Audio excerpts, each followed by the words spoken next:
बिस्मिल्लाहिर्रहमानिर्रहीम। Students, previous lecture में हमने पेट्रोलियम का फ्रैक्शनल डिस्टिलेशन पढ़ा था।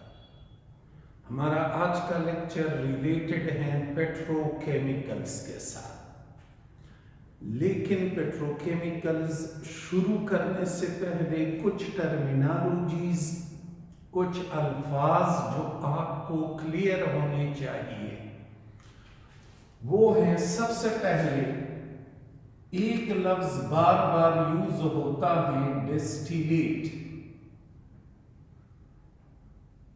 डिस्टिलेट किसे कहते हैं? What is distillate? ये सपोज हमारे पास पेट्रोलियम का एक फ्रैक्शन है या ये क्रूड पेट्रोलियम है, खाम तेल है, क्रूड ऑयल है, मिनरल ऑयल है। इंडस्ट्री में इसे हीट करते हैं, रिफाइनरी में जब इसे हीट करते हैं तो एक खास टेम्परेचर पे इससे कुछ मॉलिक्यूल्स, कुछ फ्रैक्शन उड़ जाते हैं खास टेम्परेचर पे। ये जो मॉलिक्यूल्स उड़ गए, अगर इन्हें कंडेंस किया जाए एक दूसरे कंटेनर के अंदर, ये कंडेंसर है, अगर इसे कंडेंस किया जाए तो ये लिक्विड स्टेट में वापस चेंज हो जाएगा। अब हमें ये जो चीज मिल गई इसे कहते हैं डिस्टिलेट। ये डिस्टिलेट मुश्तमिल होता है लो मॉलिक्यूलर वेट हाइड्रोकार्बन पे, और यहां पे जो कुछ बाकी बचा वो हाई मॉलिक्यूलर वेट हाइड्रोकार्बन है, जबकि ये लो मॉलिक्यूलर वेट या लो बॉइलिंग हाइड्रोकार्बन है।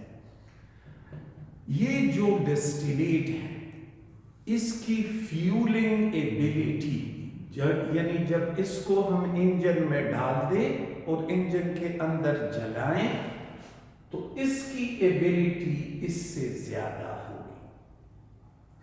ये गुड क्वालिटी फ्यूल है, जबकि ये लो ग्रेड फ्यूल है, ये वाला ये क्रूड ऑयल। व्हाई? बिकॉज ये इंजन के अंदर जलता नहीं है। जो लाइटर होगा, इजीली उड़ेगा, वो गुड क्वालिटी फ्यूल होगा। फ्यूल की क्वालिटी, और ये क्या कहलाता है? This is called distillate. Distillate means एक लिक्विड को वेपोराइज करे और फिर उन वेपर्स को वापस कंडेंस करे। So this is called distillate. This distillate will be of good quality compared to this one. Okay. Fuel की क्वालिटी के लिए, क्वालिटी ऑफ फ्यूल, फ्यूल की क्वालिटी के लिए एक यूनिट यूज होता है, उस यूनिट को कहते हैं octane number. Octane number.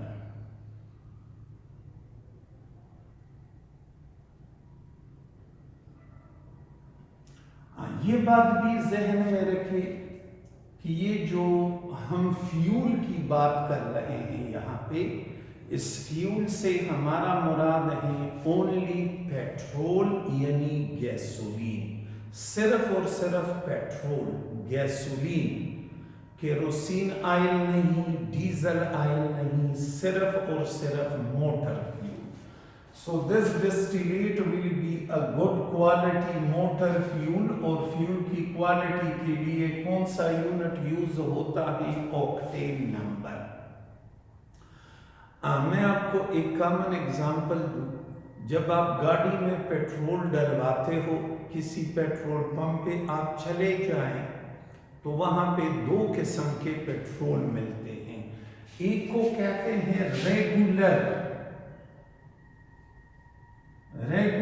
Petrol या सिंपली रेगुलर।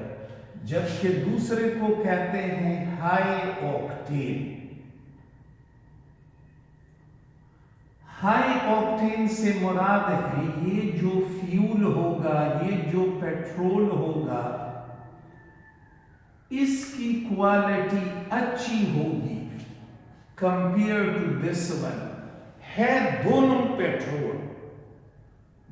पेट्रोल हैं, यानी दोनों में है C7 2C12 हाइड्रोकार्बन, लेकिन ये हाई ऑक्टेन ज्यादा अच्छी क्वालिटी का फ्यूल है compare to this regular petrol. Okay, what is this octane number? Octane number किसे कहते हैं?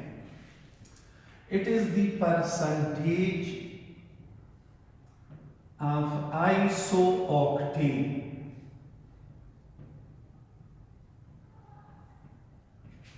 in a mixture of N-heptane and isooctane.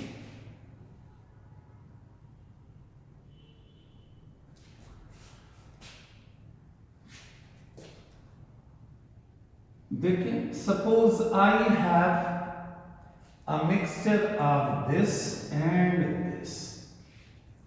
मेरे पास 50 ml ये हैं, जबकि 50 ml ये हैं। टोटल मिक्सचर का वॉल्यूम है 100 ml। इस 100 ml में इसका हिस्सा कितना है? 50। सो इस पर्टिकुलर मिक्सचर का ऑक्टेन नंबर होगा 50। आम जो रेगुलर पेट्रोल है उसका ऑक्टेन नंबर होता है 74। ओके, अगर मेरे पास ये 90 ml हो और ये 10 ml हो, कुल मिला के 100 ml, इसमें इसकी क्वांटिटी कितनी है? 90 ml। सो इस पर्टिकुलर फ्यूल का ऑक्टेन नंबर होगा 90। अच्छा, ऑक्टेन नंबर जूं ज्यादा होता जाएगा, फ्यूल की क्वालिटी बढ़ती जाएगी। अच्छा, ऑक्टेन नंबर बढ़ने से फ्यूल की क्वालिटी क्यों बढ़ती है? सवाल ये पैदा होता है। तो एक्सपेरिमेंट से ये बात साबित हुई है कि ये जो N-हेप्टेन है ये इंजन के अंदर स्मूथली नहीं जलता। अगर हम इंजन में सिर्फ N-हेप्टेन डाल दें तो ये इंजन के अंदर स्मूथली नहीं जलता। ये लॉन्ग चेन मॉलिक्यूल पे मुश्तमिल होता है, ऐसे स्ट्रेट चेन मॉलिक्यूल। ये 7 carbon atom, this is n heptane molecule. दूसरा N-हेप्टेन मॉलिक्यूल भी ऐसा ही होगा। तो ये दो स्ट्रेट चेन मॉलिक्यूल हैं, एक दूसरे को अट्रैक्ट करते हैं। इसका बॉइलिंग पॉइंट ज्यादा है, ये इजीली उड़ता नहीं है, तो ये इंजन के अंदर स्मूथली जलेगा नहीं। जब इंजन के अंदर जलेगा नहीं तो इंजन के अंदर एक मेटालिक साउंड पैदा करेगा जिसको नॉकिंग कहते हैं। नॉकिंग से फ्यूल भी जाया होता है और इंजन भी डैमेज होता है, पिस्टन डैमेज हो जाता है। तो ये बात एक्सपेरिमेंटली साबित हुई है कि N-हेप्टेन इंजन में स्मूथली नहीं जलता। ये इंजन के अंदर एक साउंड पैदा करता है, उस साउंड को नॉकिंग कहते हैं। नॉकिंग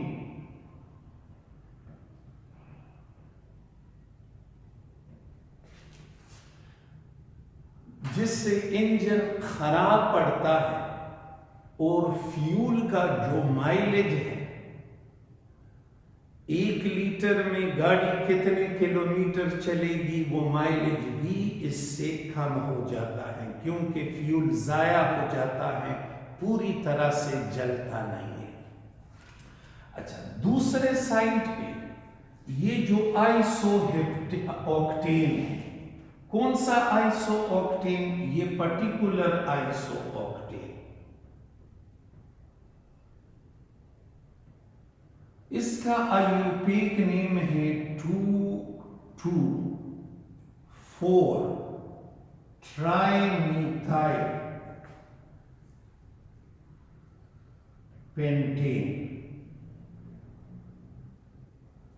टोटल कार्बन इसमें 8 है, ये टर्शरी कार्बन, यही वजह है कि इसे iso octane, commonly iso octane कहते हैं। अच्छा, ये जो आइसो ऑक्टेन है हाइड्रोकार्बन में, ये वो वाहिद हाइड्रोकार्बन है जो अच्छी तरह से जलता है, इंजन के अंदर नॉकिंग पैदा नहीं करता, ज्यादा माइलेज देता है। तो इस पर्टिकुलर हाइड्रोकार्बन को 100 में से 100 नंबर मिले, जबकि ये अच्छी तरह से नहीं जलता तो इसको 0 नंबर मिलते हैं। यानी क्वालिटी वाइज ये लो क्वालिटी का, जबकि ये हाई क्वालिटी फ्यूल कहलाता है। सिर्फ आइसो ऑक्टेन हम अफोर्ड नहीं कर सकते, तो आइसो ऑक्टेन में थोड़ा सा एनहेप्टेन मिक्स किया जाता है, और यूं जैसे दूध में पानी मिलाते हैं, और यूं हम दोनों का मिक्सचर यूज करते हैं गाड़ियों में। तो जब ये आइसो ऑक्टेन जितना ज्यादा होगा मिक्सचर में, फ्यूल की क्वालिटी उतनी अच्छी होगी, इंजन की जिंदगी बढ़ेगी, और पर लीटर जो माइलेज होगा गाड़ी का वो भी ज्यादा होगा। और ये बात मैं आपको फिर से बताता चलूं कि ये जो ऑक्टेन नंबर है, ये पेट्रोलियम के किस फ्रैक्शन के लिए यूज होता है। It is use only for gasoline, for petrol. अच्छा, ये क्यों गुड क्वालिटी फ्यूल है, इसकी क्या वजह है, तो देखो इसमें ब्रांचेस ज्यादा हैं। अब एक हाइड्रोकार्बन में ब्रांचेस जितने ज्यादा होंगे वो इजीली उड़ेगा। हमने ऑर्गेनिक केमिस्ट्री में ये पढ़ा था कि boiling point is inversely proportional to branches are substituent. क्योंकि इसमें ब्रांचेस ज्यादा हैं, ये इजीली उड़ता है। जब ये इजीली उड़ेगा तो इंजन के अंदर स्मूथली जलेगा, इसका बॉइलिंग पॉइंट कम है। तो आइडियल फ्यूल के लिए ये जरूरी है कि उसका बॉइलिंग पॉइंट कम हो, ताकि आसानी के साथ उड़ सके। बॉइलिंग पॉइंट कम हो, वो जो पिस्टन में बर्न करेगा, जलेगा पिस्टन में, तो पूरी तरह से जलेगा और एश पैदा नहीं करेगा, न कोई हार्मफुल केमिकल पैदा करेगा। ये दोनों खूबियां इस आइसो ऑक्टेन में कूट कूट के भरी हुई हैं। Therefore this iso octane is an ideal fuel. इसके अलावा जो एरोमेटिक कंपाउंड्स होते हैं उनका ऑक्टेन नंबर भी ज्यादा होता है, वो भी अच्छी क्वालिटी वाले फ्यूल है। एक चेन में या रिंग में सब्स्टिट्यूएंट आप जितने बढ़ाते जाओगे, alkyl group as a substituent, तो उस फ्यूल की क्वालिटी बढ़ती जाएगी। पेट्रोलियम के फ्रैक्शनल डिस्टिलेशन से जो हाइड्रोकार्बन्स, जो फ्रैक्शंस हमें मिलते हैं, वो सिर्फ जलाने के लिए नहीं होते, बल्कि आजकल उनसे और केमिकल्स तैयार किए जाते हैं। फॉर एग्जाम्पल, कौन से केमिकल? डेली लाइफ में हम जितने केमिकल्स यूज करते हैं, चाहे वो हमारे कपड़े हो, कॉस्मेटिक्स हो, सोप डिटर्जेंट हो, प्लास्टिक हो, परफ्यूम हो, बॉडी लोशन हो, ये जितने भी कॉस्मेटिक्स हैं सारे के सारे, जितने भी पॉलीमर हैं सारे के सारे, आजकल ये केमिकल्स पेट्रोलियम के फ्रैक्शनल डिस्टिलेशन से हमें जो फ्रैक्शंस मिलते हैं, ये सारे केमिकल्स उनसे तैयार किए जाते हैं। जिस केमिकल को तैयार करवाने के लिए रॉ मटेरियल यानी खाम माल पेट्रोलियम इंडस्ट्री से हासिल किया जाए, वो केमिकल कहलाता है पेट्रोकेमिकल। सपोज मैंने इस मार्कर के इस एक्सटर्नल सरफेस को बनाना है, ये प्लास्टिक है, तो इस प्लास्टिक को तैयार करने के लिए मुझे ईथीन की या विनाइल क्लोराइड की जरूरत है। वो ईथीन या जो विनाइल क्लोराइड है वो मैं पेट्रोलियम इंडस्ट्री से हासिल करूंगा और उस ईथीन या विनाइल क्लोराइड से इसे तैयार करूंगा। तो ये जो मेरा प्रोडक्ट है ये अब कहलाएगा petrochemical. Why it is called petrochemical? Because ये वो केमिकल है जिसे तैयार करवाने के लिए रॉ मटेरियल पेट्रोलियम इंडस्ट्री से लिया गया। इनफैक्ट पेट्रोलियम इंडस्ट्री और केमिकल इंडस्ट्री का आपस में बहुत गहरा ताल्लुक है। बिल्कुल ऐसा ही ताल्लुक जिस तरह ताल्लुक बॉडी और सोल का है, जिस्म और रूह जैसे एक दूसरे के बगैर जिंदा नहीं रह सकते, बिल्कुल इसी तरह पेट्रोलियम इंडस्ट्री और केमिकल इंडस्ट्री है। यानी अगर एक जिस्म है तो दूसरा उसकी रूह है, एक को अलग करें तो दूसरा खुद ब खुद खत्म हो जाता है। दुनिया भर में जो सबसे पहले केमिकल पेट्रोलियम इंडस्ट्री से तैयार करवाया गया वो था आइसोप्रोपाइल अल्कोहल। ये वो पहला केमिकल था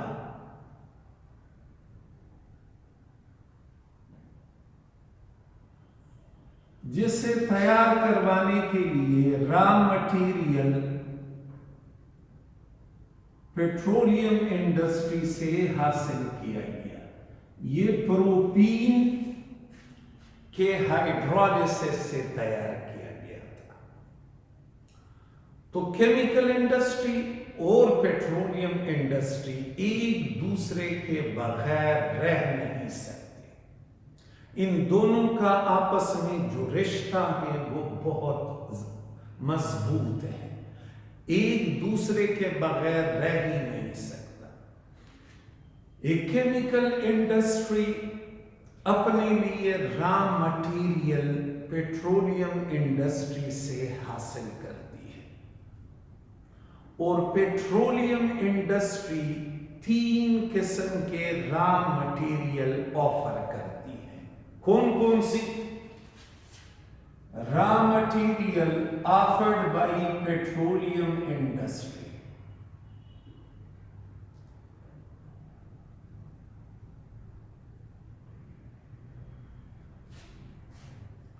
Paraffinic,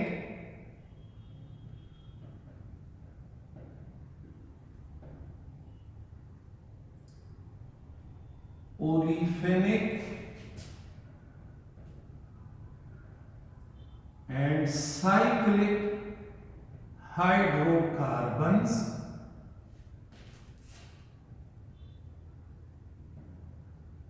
second aromatics,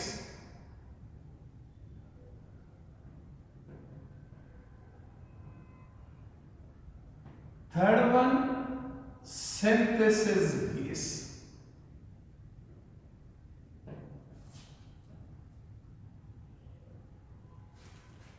ये वो 3 किस्म के रॉ मटेरियल हैं जो पेट्रोलियम इंडस्ट्री ऑफर करती हैं टू केमिकल इंडस्ट्री।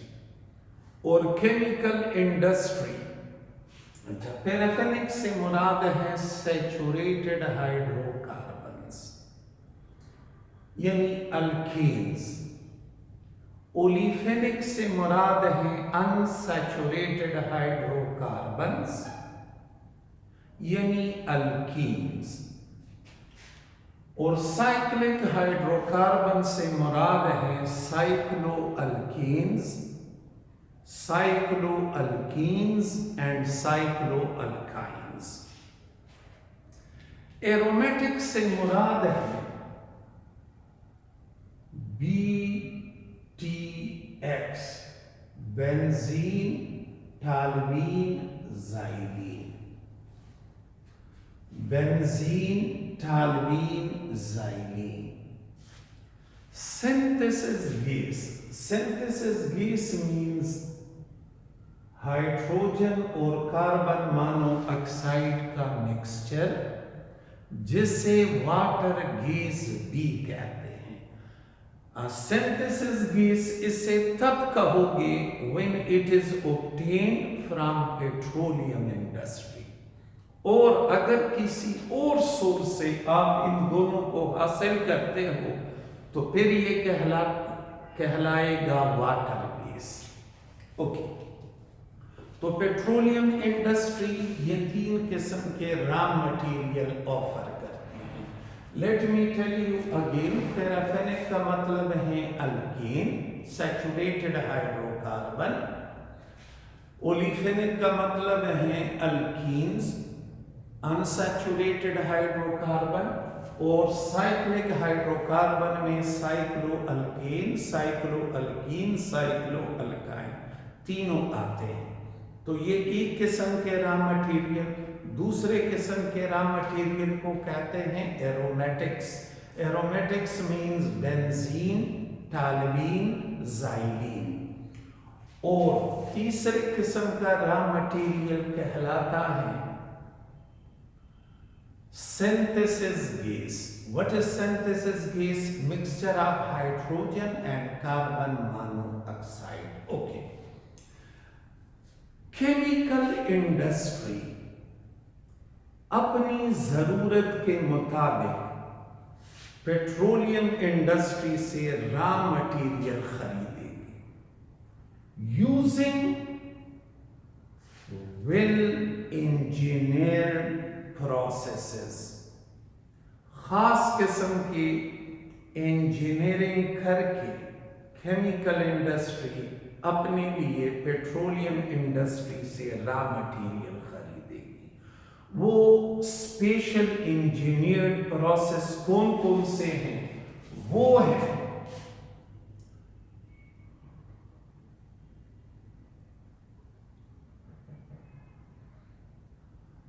है distillation,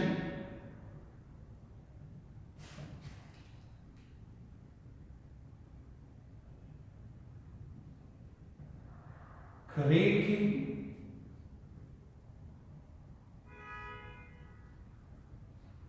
and number 3 selective adsorption. Selective adsorption.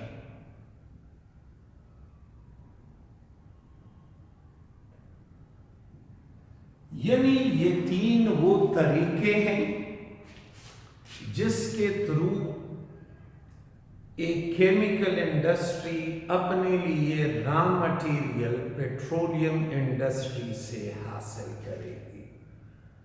Distillation का जिक्र लेक्चर के शुरू में मैंने आपको करवाया कि डिस्टिलेशन मीन्स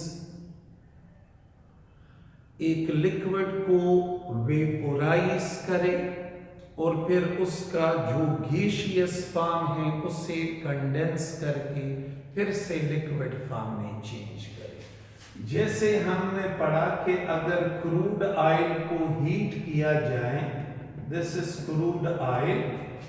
इसे अगर हीट किया जाए एक खास टेम्परेचर पे, खास किस्म के मॉलिक्यूल वेपोराइज होंगे, फिर इन मॉलिक्यूल्स को कंडेंस किया जाता है, वापस लिक्विड स्टेट में चेंज करते हैं। This is called distillate. ये डिस्टिलेट कहलाता है। जबकि ये जो अमल मैंने किया, इस अमल को कहते हैं डिस्टिलेशन। डिस्टिलेशन करवाना जरूरी है। वजह यह है कि हमें एक खास हाइड्रोकार्बन की जरूरत होगी। वो खास हाइड्रोकार्बन हमें एक खास टेम्परेचर पे ही मिलेगा। So for this purpose distillation is carried out. Okay, suppose let's suppose मुझे चाहिए ब्यूटेन, लेकिन ब्यूटेन इसमें था नहीं, तो ब्यूटेन की जगह पे मुझे मिला हेक्सेन। मुझे 4 कार्बन वाला हाइड्रोकार्बन चाहिए था, ब्यूटेन इसमें है नहीं। क्या मिला मुझे? डिस्टिलेशन पे मुझे हेक्सेन मिला। What I will do now, मैं इस हाइड्रोकार्बन को हीट करूंगा। जब हीट करूंगा तो हीट करने पे इसका ये बॉन्ड टूट जाएगा। जब बड़े मॉलिक्यूल को हीट की मदद से तोड़वाया जाए to form a small chain molecule, the process is called cracking. बशर्ते आप हाइड्रोकार्बन को तोड़वा रहे हो हीट की मदद से।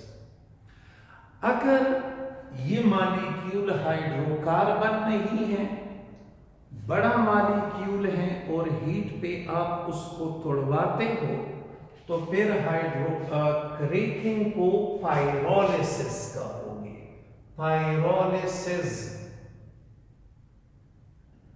Pyrolysis means thermal decomposition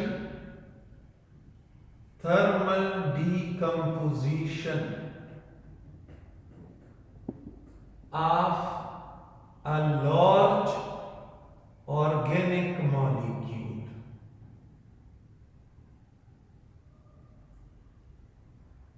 And if the organic molecule is a hydrocarbon, then pyrolysis will be called cracking.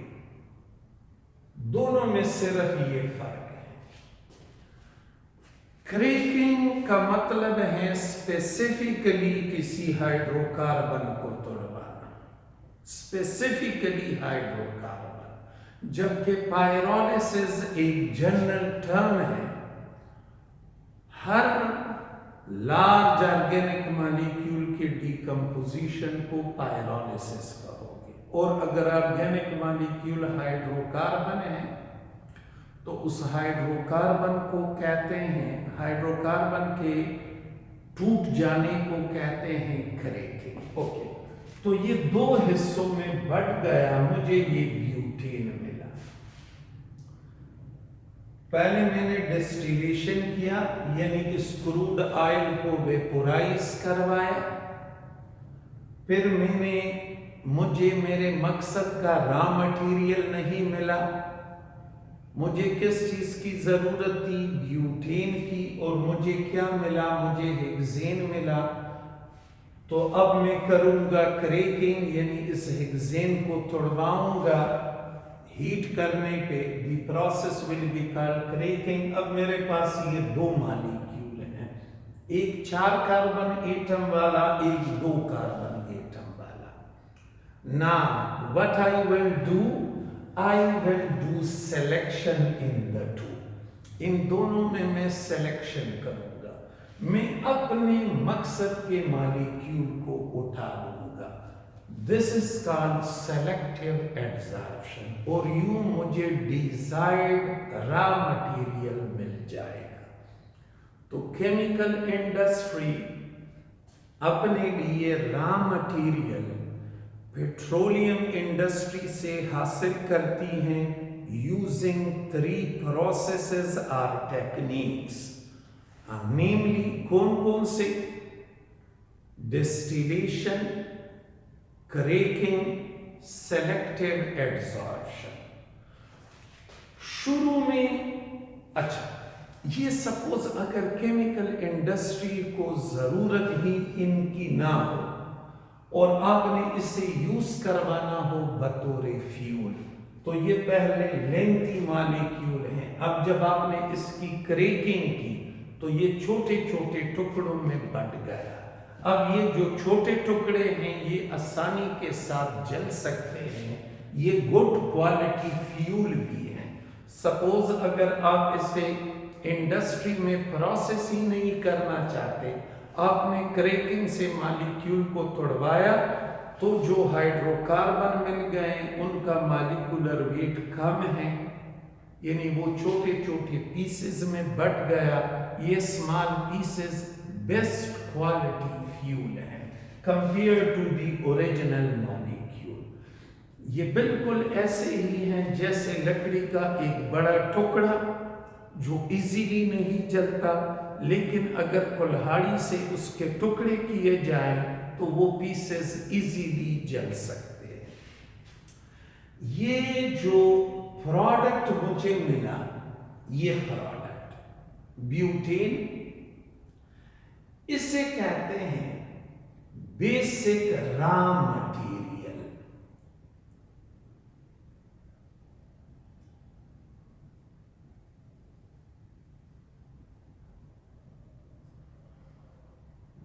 और ये कहलाता है distillate. This is called distillate, this is called basic raw material. मुख्तलिफ किस्म के बेसिक रॉ मटेरियल हमें मिलते हैं जिसको हम इंटरमीडिएट में चेंज करते हैं और उस इंटरमीडिएट को फिर फिनिश प्रोडक्ट में चेंज किया जाता है। तो ये डिस्टिलेट और बेसिक रॉ मटेरियल,